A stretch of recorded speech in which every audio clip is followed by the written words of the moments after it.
কিবা সখাগণ সঙ্গ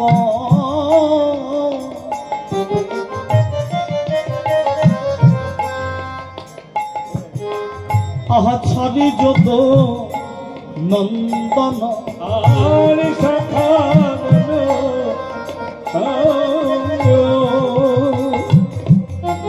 ছাড়ি যত নন্দন সখাগণ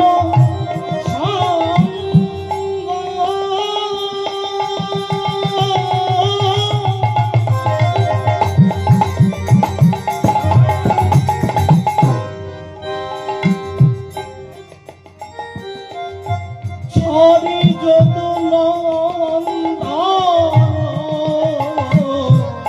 সে যে সখাগণ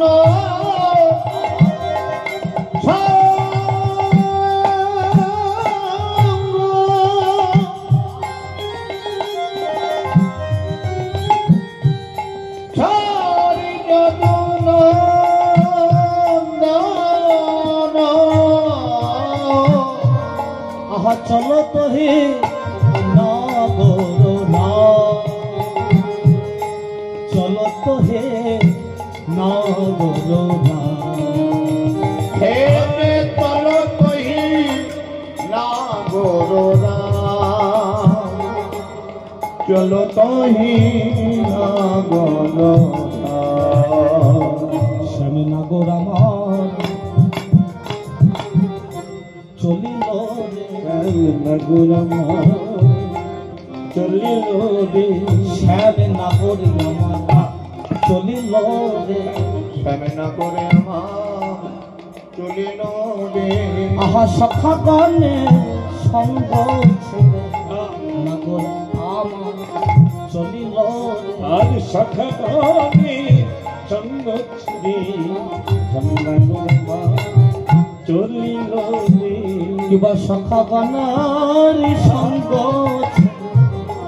বিনোদে খেলা খেলতে খেলতে হরিবল হে যে সখাগণের সঙ্গ বিনোদে খেলা খেলতে খেলতে সখাগণের সঙ্গ বিনোদে খেলা খেলতে খেলতে সখাগণের সঙ্গ ছেড়ে বিনোদ খেলা খেলতে খেলতে সখাগণের সঙ্গ ছেড়ে নগরে আমার চলিল রে কেমন ভাবে যাচ্ছে জয় ভামিনী মনোরথ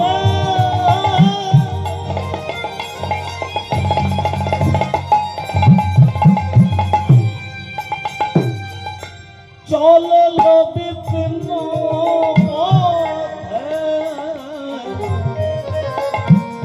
ভাবিনী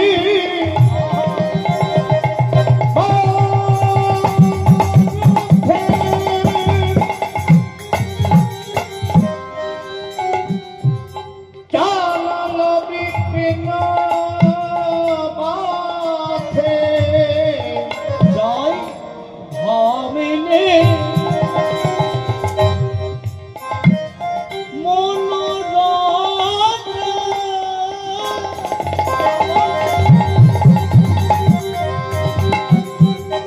চলল বিপিন পথে আহা সাধিতে মনোমথ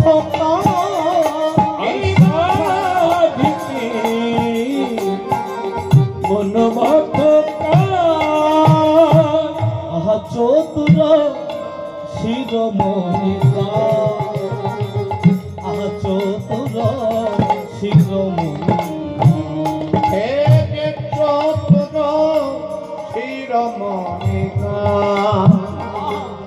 চতুর শিরোমণিকা সে যে চতুরের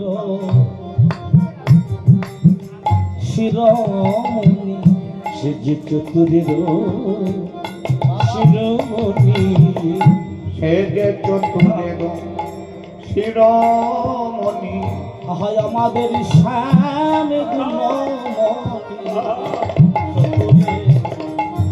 শিরোমণি ওই আমাদের শ্যামমণি থেকে চতুরের শিরোমণি। একটা কাজ করি, লুকিয়ে লুকিয়ে মনে করি কেউ দেখতে পারবে না। কারোর গাছের থেকে একটা বেগুন তুলে নিয়ে আসলাম, কারোর ক্ষেতের থেকে একটা মোচা চুরি করলাম, কারোর 100টা চুরি করলাম, মনে করলাম আমার মতো চতুর আর কেউ নেই এই জগতে, আমার চুরিটা কেউ দেখতে পারলো না। এই দেখো সে যে চতুরের শিরোমণি, চতুরের শিরোমণি হয় আমাদের শ্যাম গুণমণি, চতুরের শিরোমণি। আমাদের শ্যামমণি, তবে যে জন ভজে সে হয় ধনী। ওই আমাদের শ্যামগুণমণি, আমি ভজে সে হয় ধনী। আমাদের গুণমণি, যে জন ভজে সে হয় ধনী। আমাদের শিরোমণি, সে হয় ধনী। সেটাই আমাদের মণি, সেকে চতুরের শিরোমণি। চতুরের শিরোমণি কার? কখন যে কোন ভাবের উদয় হয় কেউ বলতে পারে না, কি পারে কি? দণ্ডে দণ্ডে নবভাবের উদয়। সখাগণের সঙ্গ পরিত্যাগ করে করের মুরলীখানা নিয়ে মনের আনন্দে নাচতে নাচতে এসে উপস্থিত হয়েছে। কোথায় না শ্রী যমুনার কূলে। আর যমুনার কূলে এসে কদম্বতলে হেলান দিয়ে যেমনি একবার যমুনার জলের দিকে তাকিয়েছে, কি হয়েছে? হেরি যমুনার জল মন মথয় উথাল। হে যমুনার জল মন মথয় উথাল। হেরি যমুনার জল মন মথয় উথাল। হেরি যমুনার জল মন মথয় উথাল। মুরলী নিশান নিশান, যে পোড়ালো মুরলী নিশান নিশান। মুরলী নিশান। আর পূরল মুরলী নিশান। যমুনার কূলে এসে কদম্ব মূলে দাঁড়িয়ে মধুর মুরলী বাদন করতে। কেন না যেদিন ভগবান শ্রীকৃষ্ণ কংস মহারাজের কারাগারে জন্মগ্রহণ করেছিল, যখন কৃষ্ণ জন্ম নিল কংস কারাগারে, মথুরাতে দেবগণ তারা পুষ্প বৃষ্টি করে। চতুর্হস্ত, আস্তে আস্তে কথা বলেন না, চতুর্হস্ত বিশিষ্ট একটা শিশুপুত্র মা বাবা দুজনায় দর্শন করছে। বসুদেবের বক্ষের পরে পাষাণ চাপা দেওয়া, হস্ত পদগুলো লোহার শৃঙ্খলে শৃঙ্খলিত করা। আকাশ মার্গে দৈববাণী হলো, বসুদেব নিশিমধ্য তুমি আমাকে এই কংস কারাগার হতে যমুনার পরপারে নন্দালয়ে রেখে এসো। দৈববাণী শ্রবণ করে বসুদেব বলছে, কে তুমি অন্তর্যামী? তুমি কি জানো না আমার হস্তপদ লোহার শৃঙ্খলে শৃঙ্খলিত করা? তুমি কি জানো না আমার বক্ষে পাষাণ চাপা দেওয়া? আমার পক্ষে পাষাণে চাপা দেওয়া। কেমন করে আমি তোমাকে এই কারাগার হতে ওই নন্দালয়ে রেখে আসব? পুনরায় আকাশ মার্গে দৈববাণী হলো, বসুদেব আমাকে যেজন স্পর্শ করে তার জন্ম জন্মান্তরের মায়ার বাঁধন পর্যন্ত কেটে যায়। এ তো সামান্য লোহার শৃঙ্খল, একবার আমায় পরশি করে দেখো না কেনে। একবারে আমার পরশ করে দেখো না কেনে। একবারে আমাকে পরশ করে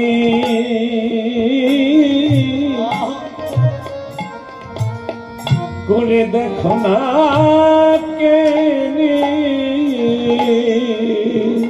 তোমার সকল বাধা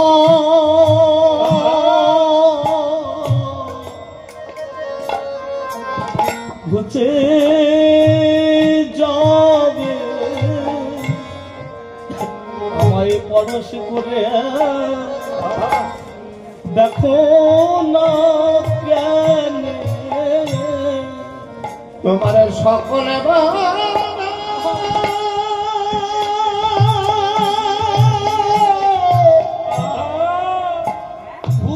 সকলে বাধা ঘুচে যাবে একবারে পরশ করে দেখো না কেন তোমার সকল বাধা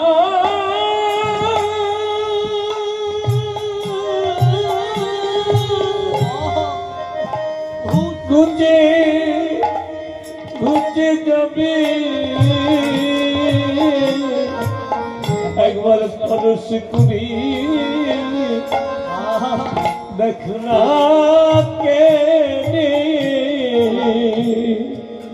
বসুদেব কোনো মতে যেমনি একবার শিশুপুত্রকে স্পর্শ করেছে সত্যি সত্যি দেখছে হস্তপদের লোহার শৃঙ্খল গুলো সব খসে খসে পড়ে যাচ্ছে, বুকের পাষাণটাও গলে পড়ে গেল। বসুদেব শিশুপুত্রকে কোলে নিয়ে ভাবছে হায় হায় হায়, শিশুপুত্রকে স্পর্শ করতে আমার হস্তপদের লোহার শৃঙ্খল গুলো টুটে গেল বটে, তবে কারাগারের দরজা যে তালা দিয়ে বদ্ধ করা, তাই না? কারাগারের বাইরে শত সহস্র প্রহরী তারা জাগরিত অবস্থায় অধিষ্ঠান করছে। কেমন করে আমি তোমায় নিয়ে কারাগারের পরপারে,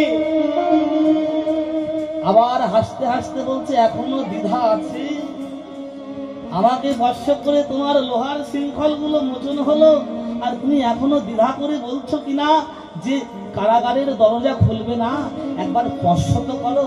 কিবা দ্বারে হস্ত পরশিতে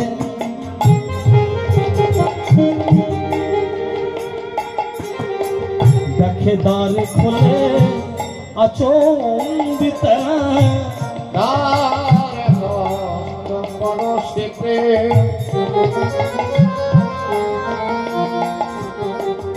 গোদারে খোলে আচম্বিতে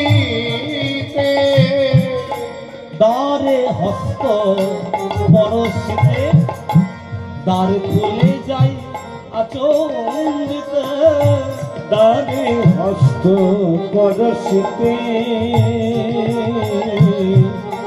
দ্বার খুলে যায় আচম্বিতে দেখে প্রহরী সব আছে অচেতন, দেখে পরিচয় আছে অচেতন, সবাই মায়া ঘুমে ঘুমায়ে সবাই মায়া ঘুমিয়ে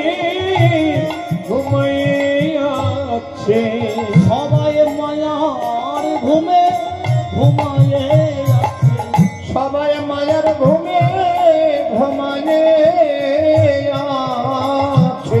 এই কংস কারাগারের মাঝে মায়া ঘুমে ঘুমায়ে আছে, এই কংসের কারাগারে মায়া ঘুমে ঘুমিয়ে এই কংস কারাগারের মাঝে যোগ মায়ার কৃপার বলে এই বংশ কারাগারের মাঝে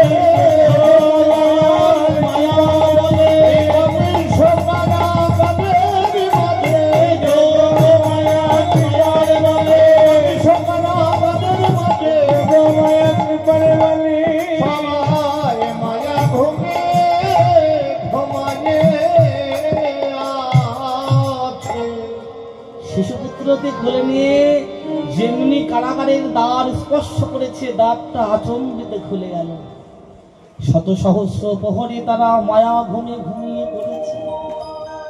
বসুদেব শিশুপুত্রকে কোলে নিয়ে যমুনার কূলে এসে উপস্থিত হয়েছে। আজকে রাতটা কিসের রাত? কৃষ্ণ অষ্টমীর রজনী, যেদিন ভগবান জন্মগ্রহণ করেছিলেন। গগনে মেঘের ঘন ঘটা, ঘন ঘন বজ্রের পতন, অত্যন্ত বরিশন হচ্ছে। পিতা পুত্রকে কোলে নিয়ে ভাবছে, হায় হায় কেমন করে আমি উত্তাল যমুনা পার হব। বৈষ্ণবে কবিগণ বলছে, দেখো দেখো, স্বয়ং পারের কান্ডারি শিশুপুত্রের রূপ ধরে যে পিতার কোলে বসে আছে, সেই পিতাও আজকে সামান্য যমুনার জল পার হতে ভয় পাচ্ছে। কি স্বয়ং ভগবান যিনি সবাইকে পাহাড় করে দেয়, সেই ভগবান যার কোলে বসে দোল খাচ্ছে, সেই পিতাও কিনা আজকে সামান্য যমুনার জল পার হতে ভয় পাচ্ছে। লীলার সহায়কারিণী মা যোগমায়া আজ কি করলেন? দেখলেন বসুদেব তো যমুনায় নামবে না, তাহলে কি করা যায়? ওর মনের দ্বন্দ্বটাকে ভেঙে দিতে হবে।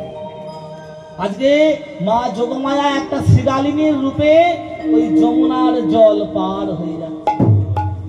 বসুদেব মনে মনে ভাবছে, একটা শ্রীগালিনী যদি পায়ে হেঁটে যমুনা পার হয়ে যায়, আমি কেন আমার শিশুপুত্রকে নিয়ে পার হতে পারবো না?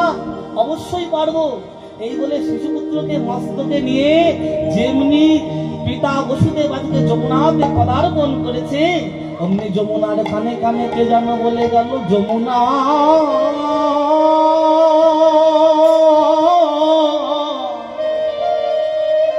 ও যমুনা। যোগীগণ যাকে যোগে পায় না, ধ্যানীগণ যাকে ধ্যানের দ্বারায় পায় না, ধ্যানের দ্বারায় পায় না। কত মানুষ যুগ যুগান্তর ধরে যার তপস্যা করে, যার তপস্যা করে, ভগবান আজ শিশুপুত্রের রূপ ধরে তোমার বক্ষের উপর দিয়ে পার হয়ে যায়। তোমার এত জল থাকতে তুমি কি পারো না গোবিন্দের চরণ ধুলানি ধুইয়ে দিতে? যেমনি যমুনার কানে কানে এই কথা বলল, যমুনা হাউ হাউ করে কেঁদে বলল, গোবিন্দ কত যুগ তপস্যা করেছি, কত নিশি আমি জাগরিত অবস্থায় কাটিয়েছি, কতদিন হা কৃষ্ণ দেখা দাও বলি কেঁদেছি। বলি এতদিনে কৃপা হলো নাকি? এতদিনে কৃপা হলো নাকি? তোমার এতদিনে কৃপা হলো নাকি? তোমার এতদিনে কৃপা হলো নাকি? এই অভাগিনী প্রাণের টানে এতদিনে কৃপা তোমার হলো নাকি? এই অভাগিনী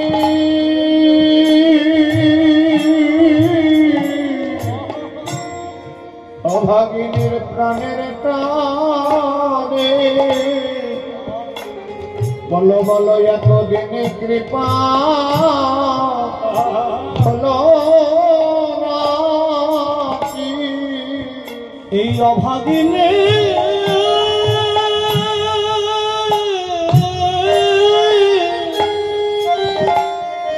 প্রাণের টানে অগবাঞ্ছা পুরনকারী হরি বলো বলো এই অভাগিনী প্রাণের টানে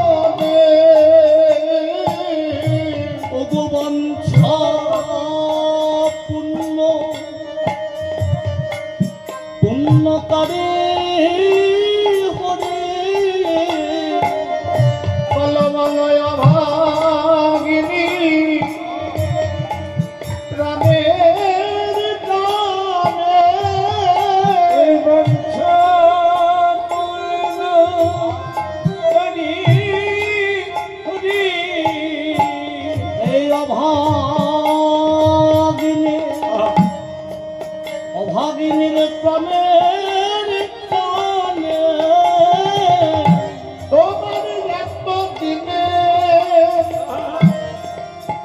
এতদিনে দয়া হলো না কি ভগবাঞ্ছা করি হরি।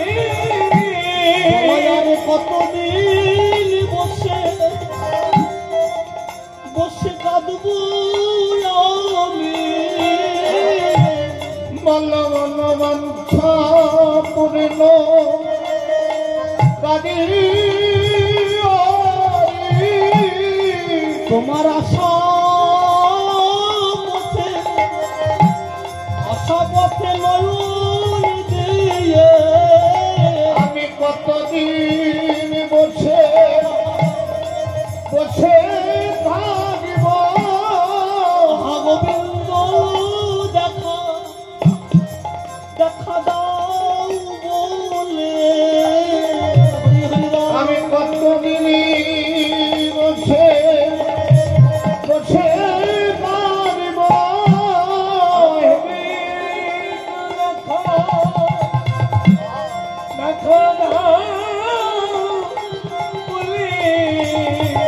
ওহে বাঞ্ছা পূর্ণ করি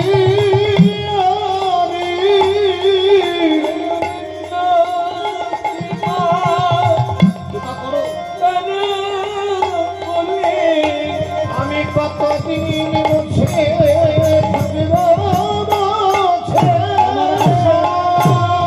পথে নয়ন দিয়ে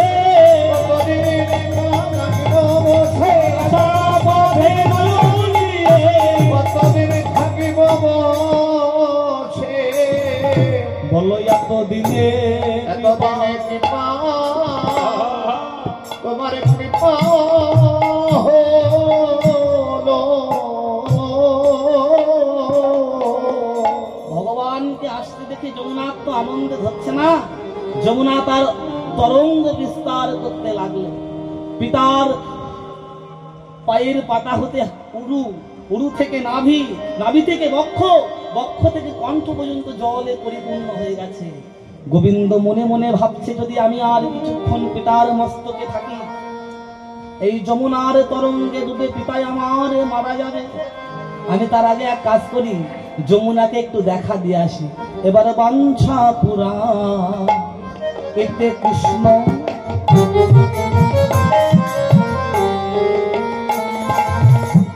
জলে ঝাঁপ দিল, মানে ছাপ রাইতে কৃষ্ণ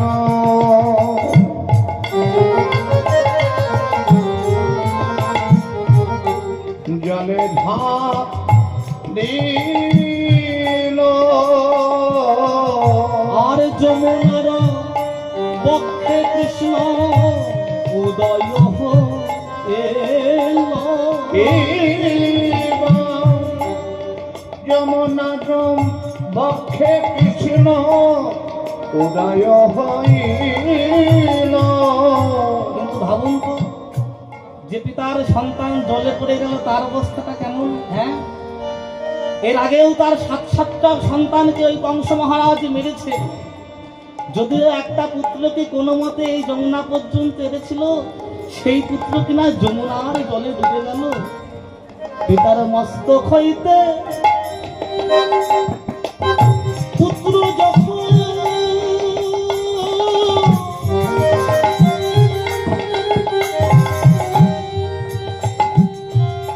পড়িল শুনিলে, মস্তক হইতে পুত্র যখন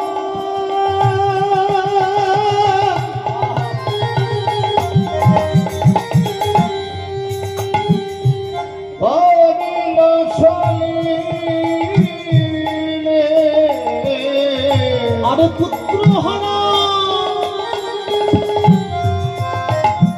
বসুদে হাই হাই করে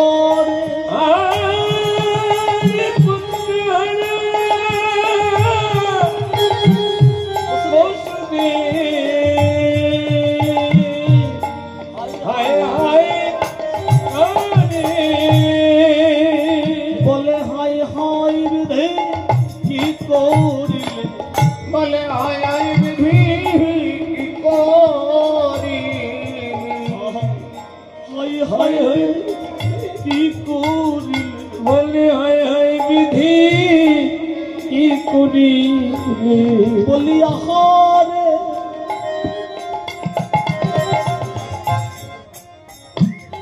আহারে নিদারুর বিধি হাই হাই বিধি কি করিলে বলি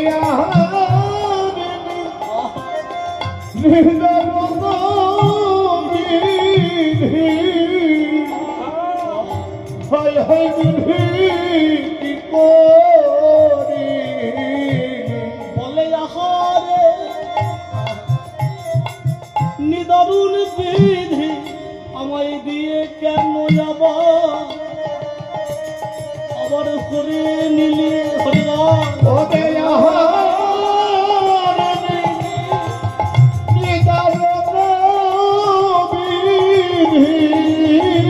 আমায় দিয়ে কেন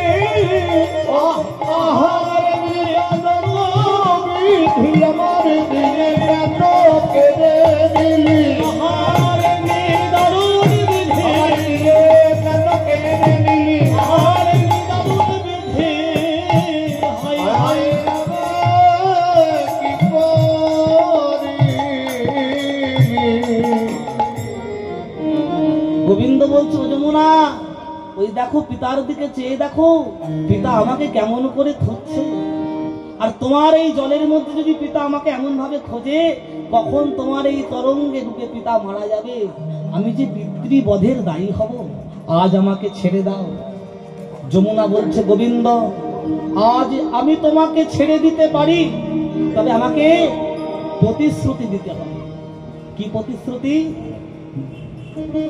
শোনো আজ আমি তোমাকে ছেড়ে দেব কিন্তু একদিন পরিণত বয়সে আমার তীরে এবং হৃদে রাধা আদি ব্রজগোপীকে নিয়ে তুমি বিলাস করবে তুমি কথা দাও এবারে করো জোরে যমুনা কহে শোনো বংশীধারে করো জোরে যমুনা কহে শোনো বংশীধারে করো জোরে যমুনা কহে শোনো বংশীধারে জোরে যমুনা কহে শোনো বংশীধারী রাধা সহ বিহরিবে মোর হৃদয় করি তুমি বিহারে করবে বিহারে করবে বিহারে করবে তুমি বিহারে করবে ওই ব্রজগোপীর সঙ্গে রঙ্গে বিহারে করবে ওই ব্রজগোপী আহা আমার তীরে নিরে আমার তীরে তীরে ব্রজগোপীর সঙ্গে রঙ্গে আমার তীরে নিলে বিহারে করবে আজ যমুনার মনোবাসনা পূর্ণ করবার জন্য আর রাধা আদি ব্রজগোপীদের মনোবাসনা পূর্ণ করবার জন্য গোবিন্দ কি করলেন ওই যমুনার কুলে কদম্ব তলায় মধুর মুরলী বাদন করলেন